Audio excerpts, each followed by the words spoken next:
नमस्कार दोस्तों, स्वागत है आपका आज के मुख्य समाचार में, जिसमें सबसे पहली और बड़ी खबर में आपको बताएंगे कि चुनाव से पहले कांग्रेसियों में जोश भरने के लिए मध्य प्रदेश में आ रही हैं प्रियंका गांधी और मोहन खेड़ा में सभा को करेंगी संबोधित, जिससे कांग्रेस की जीत हो जाएगी मध्य प्रदेश में पक्की। दूसरी खबर में आपको बताएंगे कि जातीय सर्वे से पीएम मोदी की उड़ी नींद, इसीलिए न्यूज क्लिक पर कर दी कार्रवाई। पवन खेड़ा बोले ईडी के एक्शन को बताया पुराना हथियार। बिहार कास्ट सर्वे को लेकर भी बड़ी खबर। तीसरी खबर में जिक्र होगा कि गहलोत ने जाल और पीएम मोदी फंस गए, मोदी की गारंटी वाली बात पर कांग्रेस का पलटवार।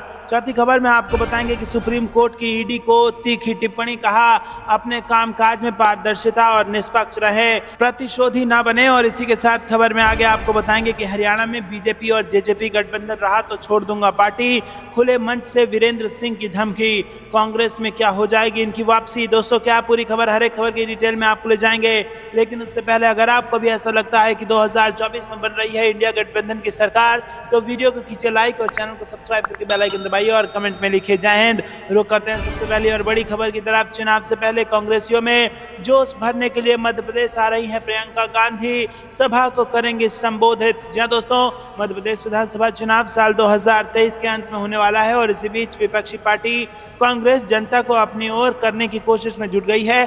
इसी क्रम में प्रियंका गांधी 5 अक्टूबर को धार जिले के मोहन खेड़ा पहुंचेंगी। कार्यकर्ताओं में जोश भरने राजगढ़ के मेला मैदान में प्रियंका गांधी सभा लेंगी। दोस्तों, आपको बता दें कि प्रियंका गांधी हिमाचल प्रदेश में जबरदस्त तरीके से सक्रिय दिखी थी और नतीजा ये हुआ कि कांग्रेस पार्टी की सरकार हिमाचल प्रदेश में बन गई। मध्य प्रदेश के साथ साथ प्रियंका गांधी की सक्रियता राजस्थान में भी लगातार बनी हुई है और राजस्थान के पूर्व डिप्टी सीएम सचिन पायलट भी ये कह चुके हैं कि जहां जहां कांग्रेस पार्टी की तरफ से रैलियां करती हैं प्रियंका गांधी, वहां वहां हमें जबरदस्त फायदा होता है। और दोस्तों, राजस्थान के बाद मध्य प्रदेश में भी अब कार्यकर्ताओं में जान फूंकने के लिए प्रियंका गांधी जमीनी स्तर पर मेहनत करते हुए नजर आ रही हैं। आपको क्या कुछ लगता है, क्या वाकई में मध्य प्रदेश में बन जाएगी कांग्रेस की सरकार? वीडियो को कीजिए लाइक और चैनल को सब्सक्राइब करके बेल आइकन दबाइए और कमेंट में लिखिए जय हिंद। रुक करते हैं अगली ब्रेकिंग न्यूज की तरफ। जातीय सर्वे से पीएम मोदी की उड़ी नींद, इसीलिए न्यूज क्लिक पर करा दी कार्रवाई, पवन खेड़ा ने लगाया आरोप। जी दोस्तों, आपको बता दें कि बिहार में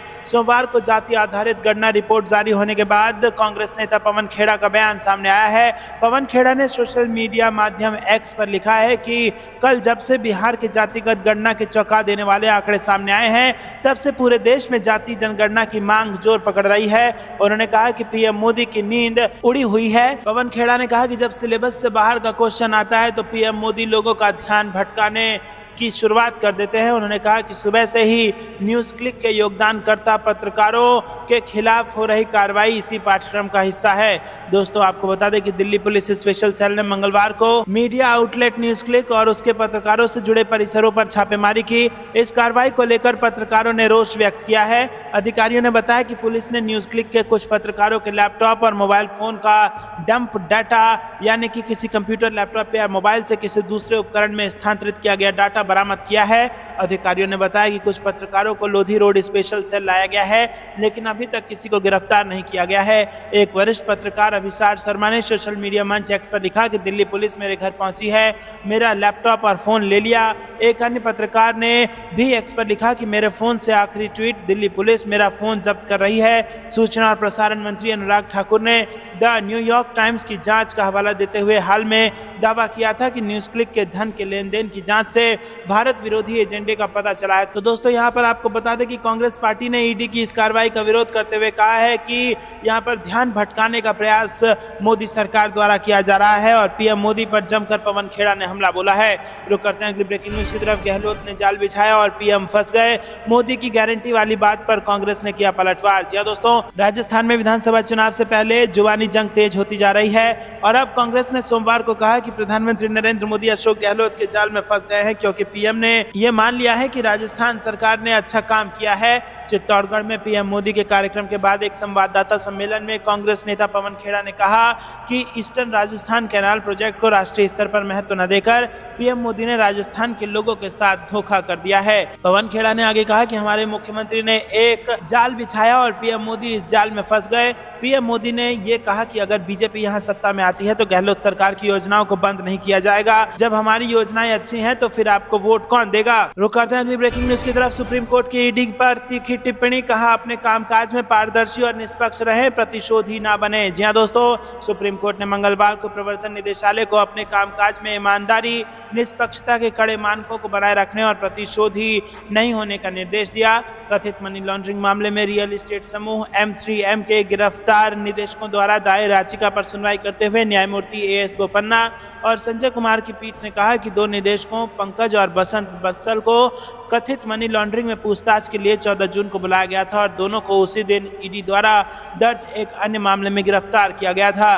दोस्तों, आपको बता दें कि सुप्रीम कोर्ट ने एक मामले की सुनवाई में ईडी पर तीखी टिप्पणी करते हुए कहा कि आप अपने कामकाज को लेकर पारदर्शिता बरतें और निष्पक्ष रहें, प्रतिशोधी बनकर काम न करें। रुक करते हैं अगली ब्रेकिंग न्यूज की तरफ, जिसमें आपको बता दें कि हरियाणा में बीजेपी में पड़ सकती है फूट। बीजेपी जेजेपी गठबंधन रहा तो छोड़ दूंगा पार्टी, खुले मंच से वीरेंद्र सिंह ने दे दी धमकी। जी हां दोस्तों, पूर्व केंद्रीय मंत्री वीरेंद्र सिंह ने कहा कि अगर हरियाणा में बीजेपी और जेजेपी का गठबंधन रहेगा तो वो पार्टी में नहीं रहेंगे।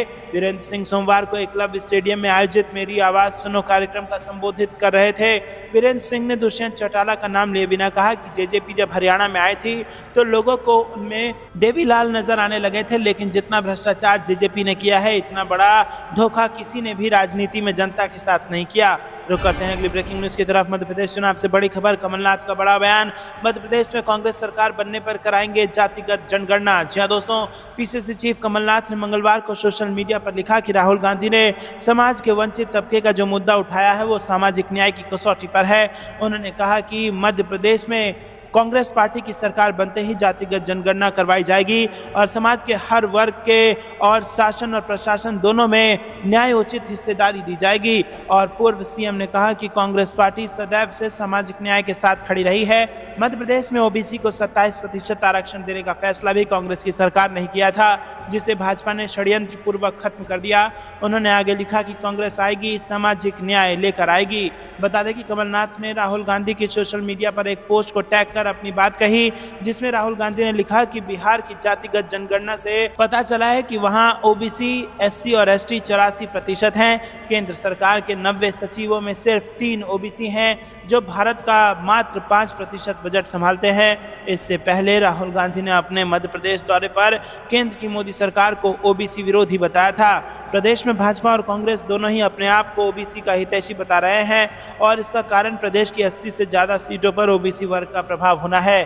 भाजपा दावा करती है कि उसने प्रदेश को 3 ओबीसी मुख्यमंत्री उमा, बाबूलाल गौर और शिवराज सिंह चौहान दिए हैं और कांग्रेस सिर्फ उलझाने का काम करती है। दोस्तों, आपको क्या कुछ लगता है किसकी बनेगी मध्य प्रदेश में सरकार? कमेंट में जरूर बताइए। रुक करते हैं अगली ब्रेकिंग न्यूज की तरफ। चुनाव के बीच रामलीला मैदान में पेंशन शंखनाद रैली, पुरानी स्कीम सरकार को देगी टेंशन, ओपीएस और एनपीएस के फायदे और नुकसान से बीजेपी को हो रहा है मुसीबत। जी हां दोस्तों, पुरानी पेंशन स्कीम को बहाल करने की मांग जोर पकड़ने लगी है। 1 अक्टूबर को 20 से ज्यादा राज्यों के 1 लाख से ज्यादा कर्मचारियों ने दिल्ली के रामलीला मैदान में पेंशन शंखनाद में रैली की और नई पेंशन स्कीम को लेकर विरोध जताया। उनका कहना है कि नई पेंशन स्कीम के चलते वो अपने भविष्य को लेकर चिंतित हैं। उधर इस मामले में सियासत भी गरमाने लगी है। कांग्रेस और आम आदमी पार्टी ने पुरानी स्कीम को वापस लागू करने की मांग शुरू कर दी है। जिन राज्यों में भारतीय जनता पार्टी की सरकारें हैं वहां पर नई स्कीम लागू है, लेकिन कुछ गैर बीजेपी राज्यों में पुरानी स्कीम ही चल रही है और नई पेंशन स्कीम को राष्ट्रीय पेंशन योजना के नाम से जाना जाता है। विपक्ष अब इस मुद्दे को संसद में उठाने की बात कर रहा है। स्कीम को लेकर मच रहे इस बवाल में ये जानना जरूरी हो जाता है कि पुरानी स्कीम में ऐसा क्या था जो नई स्कीम को लेकर लोगों को अपने भविष्य की चिंता सता रही है और उसके क्या फायदे थे। रुक करते हैं अगली ब्रेकिंग न्यूज की तरफ। बिहार का सर्वे रिपोर्ट पर मायावती ने दी पहली प्रतिक्रिया, बीजेपी पर लगाए गंभीर आरोप। जी हां दोस्तों, बहुजन समाज पार्टी की राष्ट्रीय अध्यक्ष और उत्तर प्रदेश की पूर्व सीएम मायावती ने बिहार के जातीय सर्वे पर पहली प्रतिक्रिया दी है। उन्होंने बिना भारतीय जनता पार्टी का नाम लिए कहा है कि कुछ दल इस सर्वे से असहज हैं। उन्होंने सोशल मीडिया साइट एक्स पर कहा कि बिहार सरकार द्वारा कराए गए जातीय जनगणना के आंकड़े सार्वजनिक होने की खबरें काफ़ी सुर्खियों में हैं तथा उस पर गहन चर्चाएं जारी हैं। कुछ पार्टियां इससे असहज जरूर हैं, किंतु बीएसपी के लिए ओबीसी के संवैधानिक हक के लंबे संघर्ष की ये पहली सीढ़ी है। मायावती ने कहा कि बीएसपी को प्रसन्नता है कि देश की राजनीति उपेक्षित बहुजन समाज के पक्ष में इस कारण नया करवट ले रही है, जिसका नतीजा है कि SC/ST आरक्षण को निष्क्रिय व निष्प्रभावी बनाने तथा घोर ओबीसी व मंडल विरोधी जातिवादी एवं सांप्रदायिक दल भी अपने भविष्य के प्रति चिंतित नजर आने लगे हैं। रुक करते हैं अगली ब्रेकिंग न्यूज की तरफ। बिहार जातीय गणना का डाटा रिलीज करने का मामला पहुंचा सुप्रीम कोर्ट। अदालत ने कहा कि अभी हम कुछ नहीं कर सकते। जी हां दोस्तों, बिहार सरकार द्वारा जातीय गणना का डाटा रिलीज किए जाने का मामला मंगलवार को सुप्रीम कोर्ट पहुंच गया। याचिकाकर्ता ने यह मामला कोर्ट में के सामने उठाया और इस पर सुप्रीम कोर्ट ने कहा है कि हम 6 अक्टूबर को सुनवाई करेंगे। हालांकि कोर्ट ने कहा है कि इस मामले पर अभी हम कुछ नहीं कर सकते। याचिकाकर्ता के वकील ने कहा है कि बिहार सरकार ने जातिगत जनगणना के आंकड़ा सार्वजनिक कर दिया है। सुप्रीम कोर्ट ने कहा कि वो अभी इस मामले में टिप्पणी नहीं करेगा। 6 अक्टूबर को मामला सुनवाई के लिए लगा है, उसी समय आपकी दलीलें सुनेंगे। आपको बता दें कि मुख्यमंत्री नीतीश कुमार के नेतृत्व वाली बिहार सरकार ने सोमवार को बहुप्रतीक्षित जाति आधारित गणना के निष्कर्ष जारी किए, जिसमें खुलासा हुआ है कि अन्य पिछड़ा वर्ग और अत्यंत पिछड़ा वर्ग राज्य की कुल आबादी का 63% है। लोग करते हैं अगली ब्रेकिंग न्यूज की तरफ। न्यूज क्लिक पर कार्रवाई पर कांग्रेस आरजेडी की तीखी प्रतिक्रिया। बोले बिहार के जातीय सर्वे से ध्यान भटकाना है मकसद। जी हां दोस्तों, दिल्ली पुलिस ने न्यूज क्लिक पर रेड किया है और चीन से फंडिंग मामले के कथित आरोपों के चलते दिल्ली पुलिस के स्पेशल सेल ने मंगलवार को न्यूज क्लिक के परिसरों पर छापेमारी मारी है और ये छापेमारी न्यूज पोर्टल से जुड़े कई पत्रकारों के परिसरों पर भी की गई है। न्यूज क्लिक पर सुनवाई की कार्रवाई को लेकर विपक्षी नेता ने तीखी प्रतिक्रिया दी है। आपको बता दें कि यहां पर राष्ट्रीय जनता दल के सांसद मनोज झा ने कहा है कि आज की यह कार्रवाई इतिहास में दर्ज होगी। उन्होंने ANI से बात करते हुए कहा कि गांधी जयंती के ठीक बाद इससे ज्यादा दुर्भाग्यपूर्ण और दुर्भावनापूर्ण कार्रवाई नहीं हो सकती। जो लोग आपसे सवाल पूछें, आपकी भजन मंडली में शामिल ना हो, उनके साथ ये मानक संचालन प्रक्रिया बन गई है और इसी के साथ आज की ये कार्रवाई इतिहास में दर्ज होगी। कल बिहार की जातीय सर्वेक्षण की रिपोर्ट आई है और इसके बाद बीजेपी जमीन खिसक चुकी है और इसीलिए वो ये कार्रवाई कर रहे हैं। और उन्होंने कहा कि सरकार के अंदर तानाशाही के सारे गुण हैं। सरकार क्या नज़ीर पेश कर रही है, अगर हम आपातकाल के उस छोटे से दौर को छोड़ दें तो आज तक आज़ाद भारत में किसी भी सरकार ने अपनी आलोचना करने वालों के प्रति इस तरह की दुर्भावनापूर्ण कार्रवाई नहीं की है। रुक करते हैं अगली ब्रेकिंग न्यूज़ की तरफ। बीजेपी के उम्मीदवारों को कमलनाथ ने बताया ना उम्मीदवार, कहा जबरन बनाए गए हैं प्रत्याशी। जी हां दोस्तों, मध्य प्रदेश में चुनावी बयार तेजी से बह रही है और इसी बीच दोनों प्रमुख पार्टियों का एक दूसरे पर जुबानी हमला भी कायम है। इसी क्रम में विपक्षी पार्टी कांग्रेस भी सत्ताधारी पार्टी बीजेपी पर लगातार हमलावर है। हाल ही में मध्य प्रदेश के मुख्यमंत्री और PCC चीफ कमलनाथ ने बीजेपी की कैंडिडेट लिस्ट को लेकर तंज कसा है। उन्होंने अपने एक्स अकाउंट पर लिखा कि मध्य प्रदेश विधानसभा चुनाव में बीजेपी असमंजस में पड़ गई है।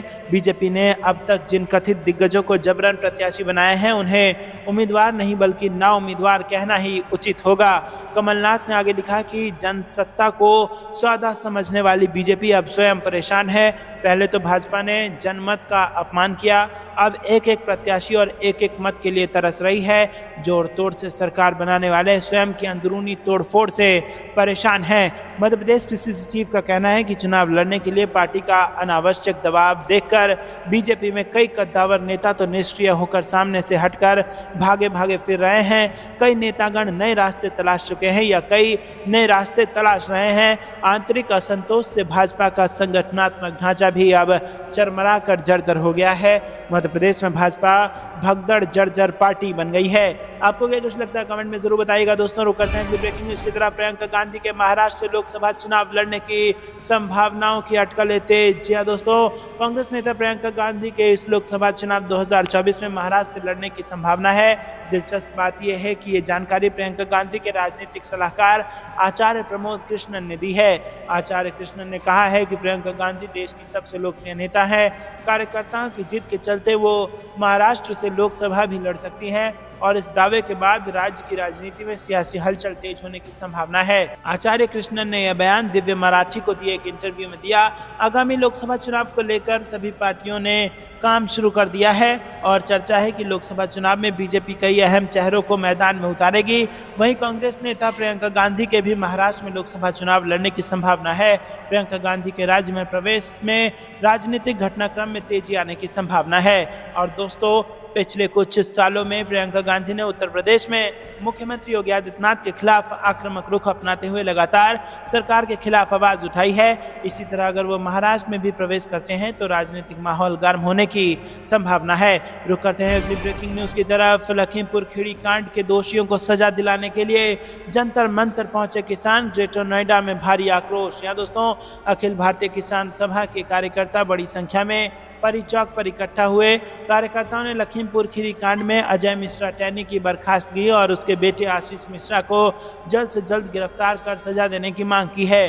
किसानों ने दोषियों को सजा देने की मांग के नारे लगाए और जंतर मंतर पर इस मांग को लेकर हो रहे प्रदर्शन में हिस्सा लेने के लिए कूच किया। इसी तरह गौड़ चौक पर गवरी मुखिया के नेतृत्व में बड़ी संख्या में कार्यकर्ताओं ने इनकलाबी नारे लगाते हुए दिल्ली के जंतर मंतर के लिए कूच किया। दोस्तों, रुक करते हैं अगली ब्रेकिंग न्यूज की तरफ। जोड़ तोड़ से सरकार बनाने वाले स्वयं की अंदरूनी तोड़ फोड़ से परेशान हैं। पूर्व सीएम कमलनाथ ने शिवराज सरकार पर साथ दिया निशाना। जी दोस्तों, मध्य प्रदेश विधानसभा चुनाव को लेकर भाजपा और कांग्रेस के बीच वार पलटवार तेज हो गया है और भाजपा ने अपने प्रत्याशियों की लिस्ट जारी कर दी है, जिसमें केंद्रीय मंत्री के साथ ही सांसदों को भी प्रत्याशी बनाया गया है। भाजपा के इस कदम के बाद कांग्रेस की तरफ से लगातार निशाना साधा जा रहा है। अब कांग्रेस नेता और पूर्व सीएम कमलनाथ ने भाजपा पर निशाना साधा और कहा कि पहले तो भाजपा ने जनमत का अपमान किया, अब एक एक प्रत्याशी और एक एक मत के लिए तरस रही है। दोस्तों, कांग्रेस नेता और पूर्व सीएम कमलनाथ ने कहा कि मध्य प्रदेश विधानसभा चुनाव में भाजपा असमंजस में पड़ गई है। रुक करते हैं ब्रेकिंग न्यूज की तरफ। जातीय जनगणना संघर्ष के लिए नहीं, सहयोग के लिए भाजपा पूरे देश में कराए, अखिलेश यादव ने दिया ये बड़ा बयान। जी दोस्तों, 2024 के लोकसभा चुनाव से पहले बिहार की नीतीश सरकार द्वारा जारी की गई बिहार का जाति सर्वेक्षण रिपोर्ट केंद्र में सत्ता संभाल रही भाजपा के लिए गले की फांस बन सकता है।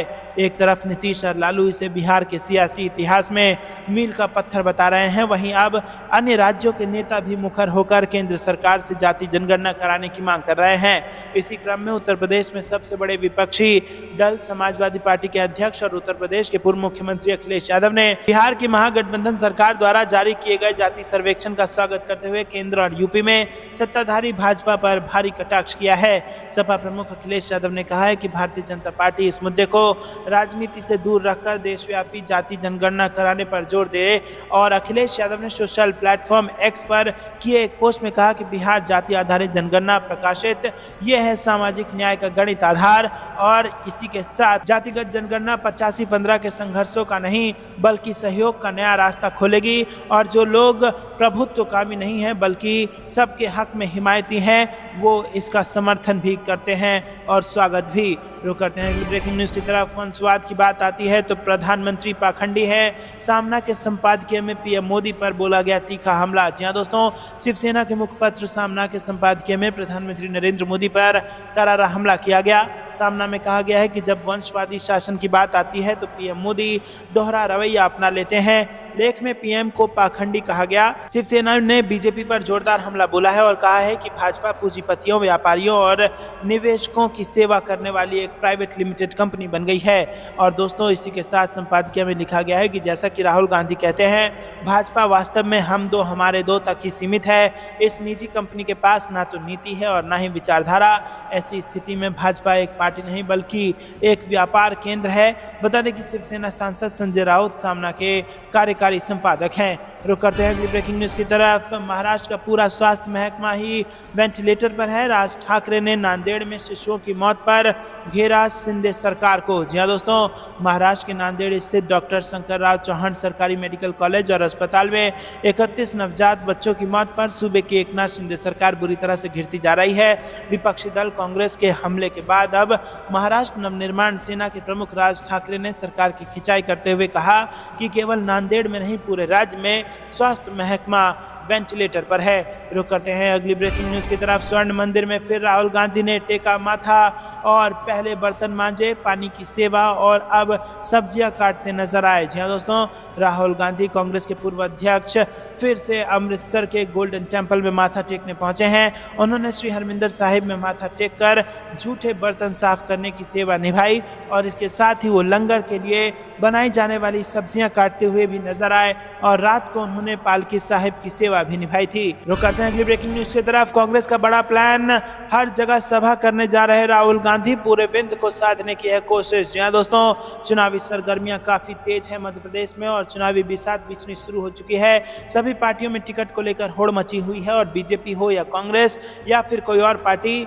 इस बार हर पार्टी इस चुनावी सरगर्मी में बढ़ चढ़ कर हिस्सा ले रही है। और इसी बीच अब कांग्रेस भी अपने प्रचार प्रसार में तेजी ला रही है और अपने बड़े नेताओं को चुनावी मैदान में उतारना शुरू कर चुकी है। इसी के तहत कांग्रेस के सबसे बड़े नेता राहुल गांधी अब शहडोल जिले के दौरे पर जा रहे हैं और राहुल गांधी यहां एक बड़ी जनसभा को संबोधित करेंगे।